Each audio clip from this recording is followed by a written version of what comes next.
Hello, good morning. I hope you're all well and that you've had a good week. Lots has been happening here this week. I had something very, very special come in the post. I've been waiting ages for this to arrive. I think it might have been since April. It was a sampler I bought at auction, and I must admit, I didn't read the description very carefully. I saw the sampler, looked at the needlework and thought, that's something I want for my personal collection. And a box arrived and I was quite intrigued by the shape of the box. I couldn't work out what it could possibly be. And it turned out to be the sampler. This is the sampler. I expected this sampler to be a big one, and it's a miniature. Just look at this. The needlework in it is, well, it's just breathtaking. This little sampler is actually smaller than the palm of my hand.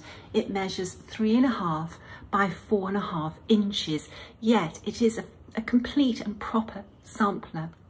At the bottom, we've got pulled thread work and then flowers embroidered over. It is just so beautiful. There's a lot of metallic threads in this little sampler which may not be showing up in this photograph. The needlework is just, well, it just blows your brains. And the count of the fabric, I just don't know what it could possibly be. It's just so exquisitely beautiful. It's hard to read what's written or sewn on the sampler because it is just so small, but it says virtue never grows old. And that is so true. I love the sayings we come across on samplers. It tells us on the sampler that it was stitched by Anne Ravens, her work in her 12th year. And it has A-E-I-O-U, and then it's got the Y, and then it's got AR for Anne Ravens. It's breathtakingly beautiful and so precious. This sampler is very, very old. It got even better. After I finished studying the front of the sampler, I looked at the back of the sampler, and we have a lot of history about the sampler.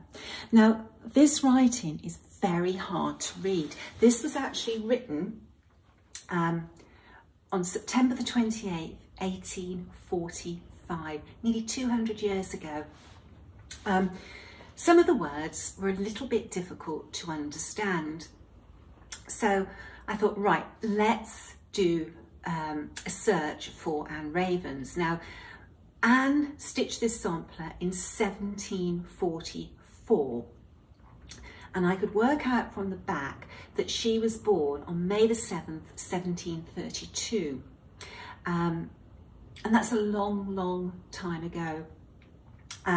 So the one name that was very easy to see was Matilda Emily Sale Smythe.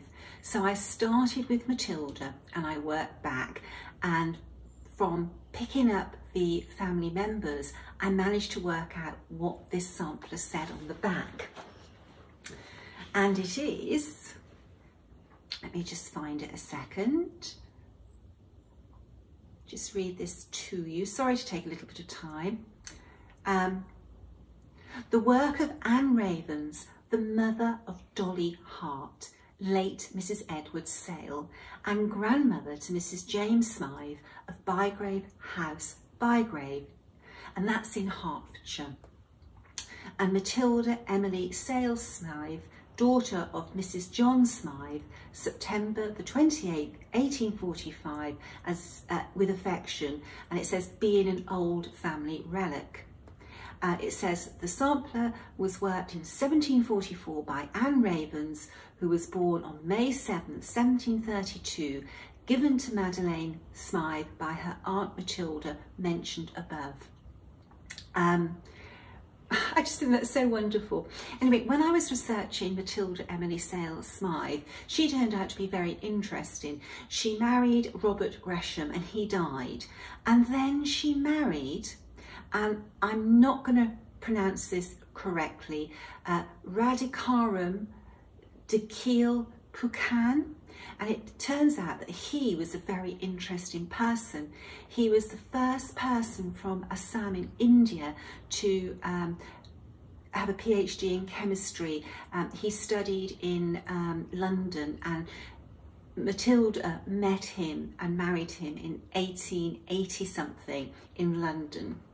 And in India, this person was a very famous person. There's always something to discover with samplers, so there's a lot more research to do there. I love finding out about these people. When I first saw the sampler, these lozenges gave you a little sort of whisper of Norfolk samplers. Well, we know that Dolly Hart, who was the daughter of Anne Ravens, married and lived in the very top corner of Hertfordshire. I think it was in Ashwell, and that's very, very close, or practically on the border county of Cambridgeshire, and the county next to Cambridgeshire is Norfolk. And I think there are whispers of a Norfolk sampler in this. For all we know, Anne Ravens may have been born in Cambridgeshire, she may have been born close to the Norfolk border, and she may have been born in Norfolk itself. We can't find Anne's birth record because it is just so long ago. But there we are, something very precious and something that I will really cherish. A little while ago in a floss tube, I showed this beautiful spool holder from the Attic Needleworks. A lot of interest in these. I saw this week that Jean has a good supply of these come in, so these are available now to purchase from the Attic. Very, very clever idea. You load the spools on by lifting the lid, and then you put the lid down, and then when you're working you can just turn them around. They hold 10 spools, and you can literally just pull your thread off and cut it when you want a particular colour. Jean's thought of everything. There is a little magnet on the top for your needle. I just think that's so cleverly thought out, so usable, very, very practical, and it looks so nice on your sewing table. The one I have has May Angels Guard, the one I love, Bristol 3 2023, but the ones that Jean has in the Attic has the Attic Needleworks logo on them, which makes it very special just because of that logo. So there they are. Go along to the Attic social media page and you'll see them, and you can send an email to the Attic if you would like to get them. I think there's something like just $50. You know, that's nothing for what you actually get. This week, it's been very, very busy. Sue and I went to Exeter to meet Michelle. She came over from France, and her car was packed with the most beautiful linens. We brought that back here. That linen is for the Great British Sampler Weekend. The boutique is going to be full of beautiful linens. So for those people coming to the Great British Sampler Weekend, save your pennies because there's going to be some fabulous linen to buy. We had a very productive meeting. We ran through everything from start to finish with the retreat that's taking place at the end of September, beginning of October in Swindon. Things have come together so well. I'm really looking forward to that weekend. It's going to be great fun. When we were in Exeter, well, actually we met just outside Exeter. After we had our lunch, we bumped into another needleworker in the delicatessen that's attached to the restaurant that we ate in, and it was so lovely to meet another needleworker from the southwest of England that stitches reproduction samplers. There's not many of us, or there's not many of us that I know. If you are in the southwest and you stitch reproduction samplers and we haven't had any sort of personal contact, I would love to hear from you. There's always opportunities for meeting up and having coffee and, you know, just spending some time together. Yeah, that was a really, really nice experience meeting another needleworker.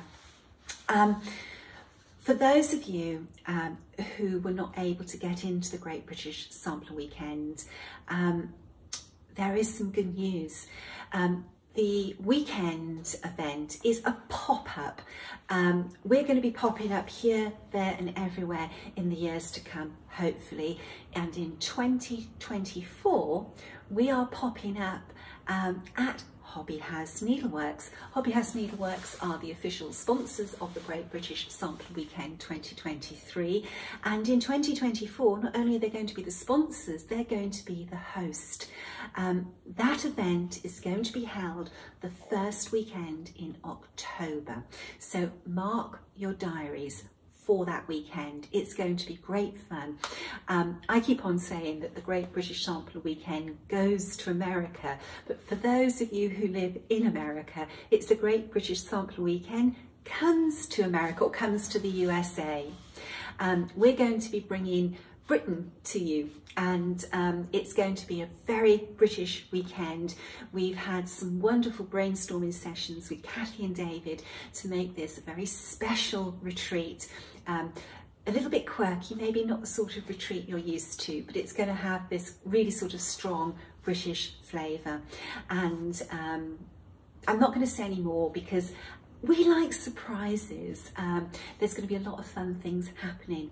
I think that in the next few weeks that there will be an announcement made about when registration opens, and we're going to try and accommodate as many people as we can, but still keeping the event manageable and not too overwhelming for the organisers and for the attendees as well. So keep an eye on social media about the announcement of when registration opens. Okay, this week I have been so busy on, I've just been in the mood to write. A lot of research I do about samplers are done in sort of like spare moments of time, and I like to get everything together, and then it's almost if the little girl wants a story to be told, and it just all comes naturally. I think it just comes from the little girl. So I've been busy putting booklets together. I've overwhelmed my proofreader this week. The booklets I've been working on are for the next box. We are going to do another one, and I've come up with a way of doing more of them. I know there was a lot of people disappointed last time. So if everything comes together, those boxes are going to be available for pre-order end of November, beginning of December, for shipping the first working day after Christmas, New Year. I didn't want to post them in the lead up to Christmas because the postal system is always overwhelmed in the month of December. So I think they'll travel safely, or safer and quicker, the first week of January. So I will announce more things about that. It's very hard keeping it all a secret. It's going to be another red box. We've got to have red, but inside everything is very different. But the one thing you will have is a curated wall, a curated sampler wall. All these samplers have a theme, and they're all sorts of shapes and sizes, from the very big to something that's very petite, and lots of goodies as well. In the week, I had an email from Meredith showing me her progress on Sarah Rinder. I do love having emails with progress photos and finishes. She said, I thought you'd like to see my progress on Sarah. Oh my God, yes, I did. It made my day, it made my week. Now, Meredith is stitching her Sarah with Tudor silks, and it's beautiful. Meredith's given me permission to share a photograph with you, so here is her progress. Isn't that beautiful? Now, Sarah, if you don't know, is a limited edition release. It's only going to be released the once, which is this year, and it's celebrating Needle in a Haystack's 25th anniversary in business. When Sarah is gone, she's gone. Kathy does have some charts available, so go along to Needle in a Haystack's website and have a look at what Kathy can offer. You can purchase the chart and silks, the silks and the linen. You know, there's various options, and Kathy is really bending over backwards to accommodate everybody's needs. Now, the other email I had was regarding Hannah Campbell. This magnificent Irish sampler stitched by Hannah Campbell of Ballypalladie. I love that name, Ballypalladie. It just rolls off the tongue so well. Now, when I was researching Hannah, Irish records are not easy to research.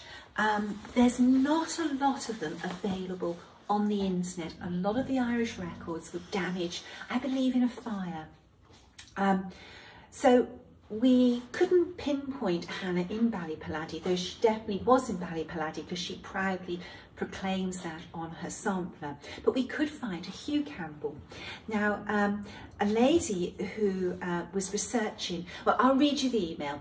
I've been researching my Campbell ancestors who hail from both Scotland and Ireland. While searching for family members in Derry, I came across a marriage notation in Emerald Ancestors for a Hugh and Hannah Campbell. The marriage was in 1810, and I immediately thought of your Hannah Campbell, who stitched her sampler in Ballypalladie in 1838. It occurred to me that this Hugh and Hannah might have had a daughter named Hannah, and that would be natural, being named after her mother. So I did a bit more sleuthing for Hannah and Hugh Campbell to see what I might uncover. While I didn't find a birth or baptism record for a daughter named Hannah, I did find the following records. A burial record for Hugh Campbell in Glenravel, Antrim, Northern Ireland on the 4th of May 1833, and a death notice for Hannah Campbell published on the 7th of May 1874. This notice indicates that she was the wife of the late Hugh Campbell of Ballypalladie, and that she died at the home of her son-in-law James Kennedy in Ballywater. She was interred in Calm Money. I wondered whether James Kennedy could have been little Hannah's husband. I did a quick search on the US Ancestry site but didn't find anything. I've not searched any Irish records for a possible Hannah Campbell / James Kennedy marriage. This is not conclusive but strong evidence that your little stitcher may have been the daughter of Hannah and Hugh, particularly as Hugh is mentioned as having been of Ballypalladie when he died. I think that this needleworker has really hit on something there. It wouldn't surprise me if we have got Hannah Campbell's parents and we found that, you know, or we now suspect that our Hannah married James Kennedy. This lady, she's had an injury, so she hasn't been able to stitch, but when she is able to stitch again, she wants to stitch Mrs. Campbell from Oban and Hannah Campbell from Ballypalladie. While it doesn't, well, not as yet does it appear that I'm related to either of these women, I'm interested in handwork, i.e. samplers or quilts created by Campbell women. We are, after all the same clan, and that's so true. Thank you so much to that needleworker for sharing that information. It's so important to share. One person can't do it all. And I always say that we is such a greater word than me. And it's when we pool our knowledge that we all grow. You know, we grow in knowledge and in our skills as well. This week, because I've been so busy, I've been falling asleep in the armchair when I sit down to stitch. So I haven't really done a huge amount. My work in progress, I really should have finished if it wasn't for falling asleep. My work in progress is Marta, and please excuse me if I pronounce this incorrectly, Kauser. This week, I posted on social media a request for help. After 1905, there appears an E and a V. Now, in the stitching, because it's a cross stitch, it looks like a dot, but I have been told that it's not a dot, it's an accent. And above Marta's first A, there also appears a dot, which should be an accent similar to a comma. And I asked for help in pinpointing what the EV stood for and what country Marta might have come from. Now, when I googled EV, I found out that it was year. So the year was 1905 when she stitched this sampler, and Google indicated that this was Hungarian. And so many people took the trouble to comment on social media, do a little bit of research, that we can now say that this is a Hungarian sampler. Marta with the A accented and the EV with the accent as well. This is all Hungarian, and it's so lovely to be able to add another continental red sampler to my sampler wall. I have a funny habit when I'm working a sampler. I like to start at the top, bring the border down, start getting some rows in. Then after a while, I've got to hurry on down and stitch the bottom and then make sure that the border matches up. I'm now working back up, filling in this little bit. And again, if I hadn't fallen asleep last night, I would have finished this bit easily and be on this row, but you know, hey ho, that's the way it goes. Sometimes, especially when I'm writing, I always feel when I get a booklet together, it's like having given birth. You feel spent. You feel as if you've given everything inside you. As I get very tired, mentally tired rather than physically tired. This little sampler, it's so small. Again, it's, you know, the palm of my, you know, my hand is bigger than the sampler. The original sampler is much bigger. It was stitched on a very, very low Penelope canvas. It's gorgeous. Cannot wait for this to hang on my red wall. Talking of red samplers, Mary Cornwell, oh my gosh, she's been so popular. Thank you so, so much. That's one of, well, this is our last release. We will be having a new release at the end of this forthcoming week. And again, it's a small sampler. In the summer, small samplers are ideal. They're travel projects. So thank you for everybody who has purchased the beautiful Mary Cornwell, a Scottish sampler from Edinburgh. Beautiful. My red room is building. I was looking through my collection and pulling a couple of other red samplers to chart and to stitch. I need 2 travel projects fairly soon, because at the end of this month, Ray and I are off to our favourite hotel in Devon, the Ensley, for 2 nights of really being little piggies. The food at that hotel is amazing. We can't ever stay more than 2 nights because we literally cannot eat a third, you know, or a third day of heavy eating. This little sampler has been very much in my mind this week. I'm a great believer of making every second of each day count. Life is short, there's so much to do, so much to discover, that you've got to pack it in. This little sampler, it's very, very sweet, and it has a really lovely message.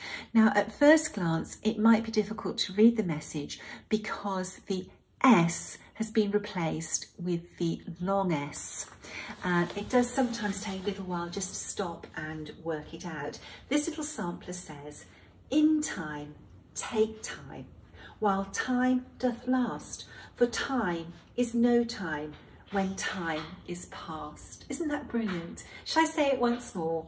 In time, take time, while time doth last. For time is no time when time is past. Great motto to live your life by. Ray is off playing golf. I can't remember if I said that earlier on in the video. He's off on a golfing trip, so I'm just here with the boys. We've got so much to do today. I've promised them a really lovely walk before Sue comes around. I've had some emails this week. There's a group of needleworkers, and I don't know if they're on social media, but they've got a little stitch along going of Mary Clayton, and they're really the emails were saying how much they wanted to say thank you for me reproducing this little sampler. Now this one is an oldie now. This was charted and stitched by me a long time ago, but do you know what, this sampler has lost none of its beauty to me. She hangs in a spot between my kitchen and breakfast room, and I look at her umpteen times every day. She's so, so pretty, and I'm so glad that she is still giving needleworkers pleasure. Very, very pretty sampler. I'm not sure if that was the very first sampler I reproduced using SPAR 103, or if it was the first sampler I stitched on 46 count. I'll have to look back through my notes.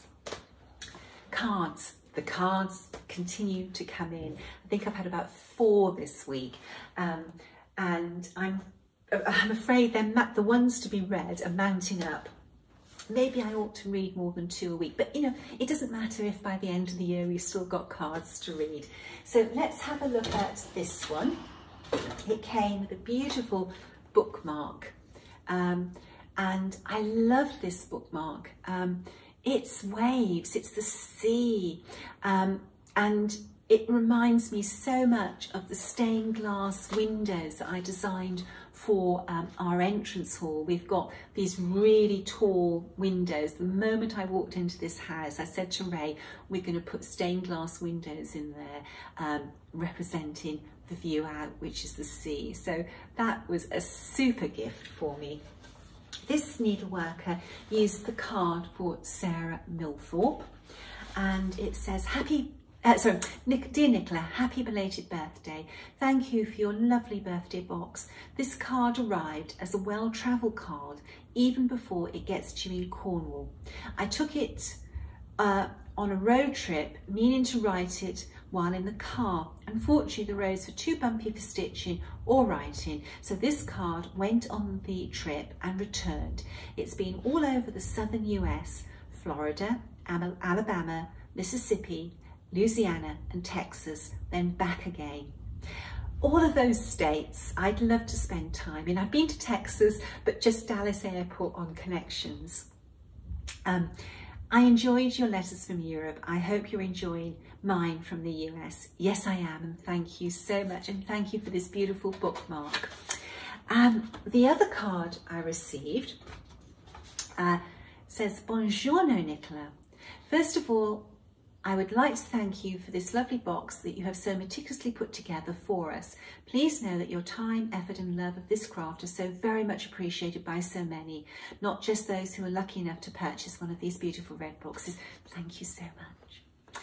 What I do through love. It's a labour of love.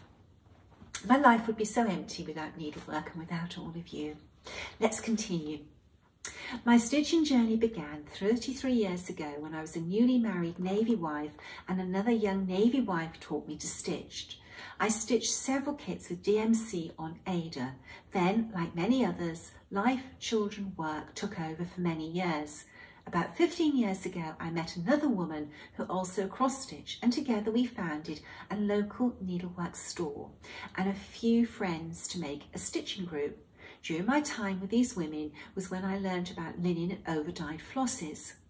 That journey broke up a few years later as 2 of the 4 had to relocate. I continued to stitch on my own for a few years, here and there, and about 7 years ago I was introduced to a whole group of stitchers and a local guild that I did not know existed. This is really when stitching became an integral part of my life. And I'm just going to stop there now. Whilst we think there aren't needleworkers around us, there are. We just need to discover each other. Sue, Michelle and I found that out on Wednesday, you know, when we met Shelley. So even though you might think you're on your own, do some research. You're going to find other people stitching in your area, and it's so much more fun to stitch together. Okay, let's continue. I learned and fell in love with reproduction samplers, silk floss, my own creativity and many dear friends. Stitching Sisters are truly the best. I've also learned to push my stitching comfort zone as well. I am using 46 count and SWA 103 on these beautiful projects contained within this box. Growth is good, yes. We are a family of travel-loving people. I'm writing this note to you on the last day of a 10-day visit to Italy.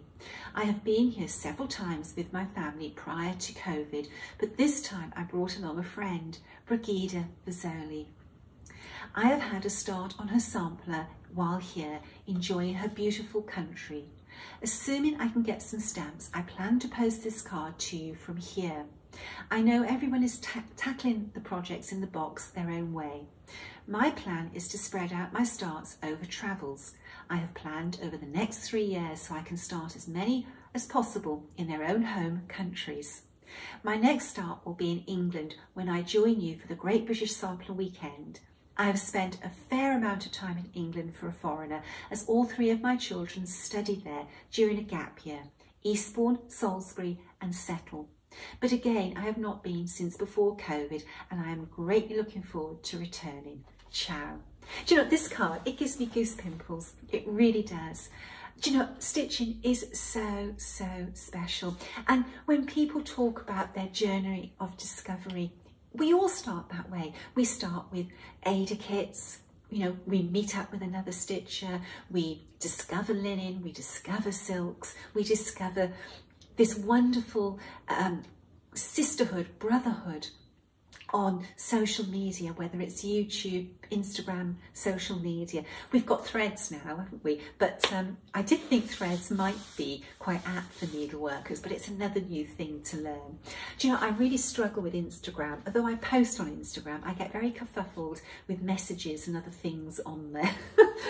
Anyway, thank you to the lady who sent this beautiful card of Florence Mary Dickinson. Do you know what? There's a lot of finishes coming through for Florence Mary Dickinson. She is such a beautiful sampler. Okay, I think that's it for this week. In the week, I hope to finish Marta, and I hope to make another start. Probably on a red sampler. I'm sorry everything's red at the moment, but I really want to get this room filled with red samplers. Remember, we've got a new release coming up at the end of this week. It's a beautiful one. This sampler was stitched, do you know what, in 2019. This sampler was going to be the fundraiser that we did for the Rural Fire Brigade in Australia. And then, whilst it was being stitched, we came across Jane Marshall. So we felt an Australian sampler was more suitable. It got put on the back burner because of COVID, and I've just been waiting for the moment to release it. So look out for that. It's gorgeous. Stay safe, stay well. Bye-bye.